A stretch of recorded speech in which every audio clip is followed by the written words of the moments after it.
So I'm the Justin Spooner of those three. This is Lilly Cook, and this is Richard Phoenix. And we're going to use the next 9 minutes to tell you a little bit about Sound Lab. So Sound Lab was one of the funded projects from the R&D fund. We were extremely lucky to get that award. We managed to spin it out over 18 months rather than the standard 12. Maybe it isn't a standard 12, maybe it's a standard 18.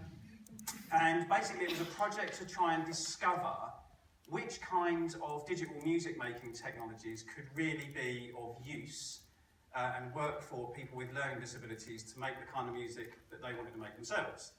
And what I'm going to do is I'm going to show you a video that gives you a bit of a flavour of that, because it's a sort of super compressed way of getting a sense of it. But before I do, I was going to tell you a mini anecdote, which is a little while ago, Lilly and myself went to, what's it called again? Abbey Road. For some reason, when I think of Abbey Road, it doesn't come to me in my mind. Abbey Road Red, which is their research unit, and we did a little talk about Sound Lab. And what was interesting about that session was, and it still strikes me as sort of kind of unbelievable, is that we were talking about technologies that help people express themselves, but there was dissent in the room. There were a significant number of people who were quite clear that they didn't want music making to become more accessible. Because what that would lead to is more bad music, and more bad music would be bad for music fans, because they would have to wade through more bad music and so on. And this actually turned out to be just before we got on the stage. And then Lilly got up and sort of told some anecdotes about her making some music, and it just dropped dead, total quietness in the room. And I had to apologise for destroying the party, because the point that we were making was, forget about professionalism, forget about it being a career, and think about people's individual expressivity. Think about your own ability to make something and how important that is to you. That is what Sound Lab's about. So I'll give you a little taste of it with this film. And kind of like us going away, looking at a lot of things that were existed, and then taking them to a group of people and just sort of being like, okay, let's see what happens.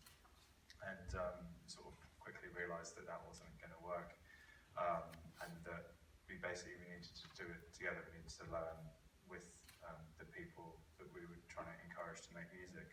And then I always think my job as, say, a music facilitator is to ultimately get rid of my job, to make independent music makers people that feel confident enough, I don't know, to believe that they can make music and they have the tools and sort of resources to do so. So I think, you know, something like an iPad is an incredible tool to help people make music, and just trying to work out how we can sort of make that a possibility.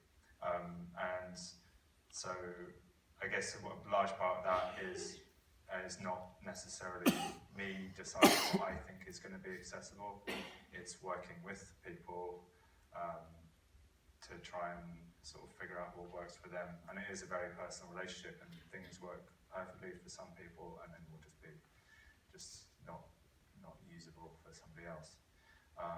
And I guess probably a good way of talking about the workshops is to talk to Lilly about it, because Lily's been involved throughout the whole project, and I guess, yeah, if Lilly you want to talk about how you've been involved with Sound Lab and talk about the workshops. Oh my God, that's so awful. I kind of got told about a Sound Lab workshop, and at this time I knew nothing about it. Told them I'd go, and I was like, turned up, and I was like, what am I doing there? I didn't know Justin at the time. I didn't know you at the time. Didn't know either of you, and I was just like, and then I just kept going back. It was so cool. I didn't even know half of this existed, seriously. We've tried everything.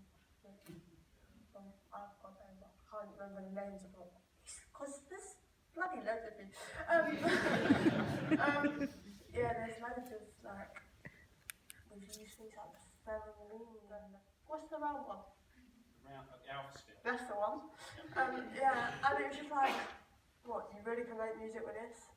And after trying, obviously, like, a couple of weeks, I sat there and I went to Justin, like, I need something that doesn't make, I don't want to make the childish beats, but I haven't got the know-how to use the professional Max software, so help me, and SoundLab has done that completely.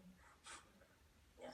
So yeah, Lilly was bringing examples of the kind of music that you want to make, and we'd sort of go about working out what tools that we had that could help make that happen. And yeah, I think that's a really good point. It was about we made a lot of like different diverse like music over the project, and it was about just sort of that personal relationship and supporting people to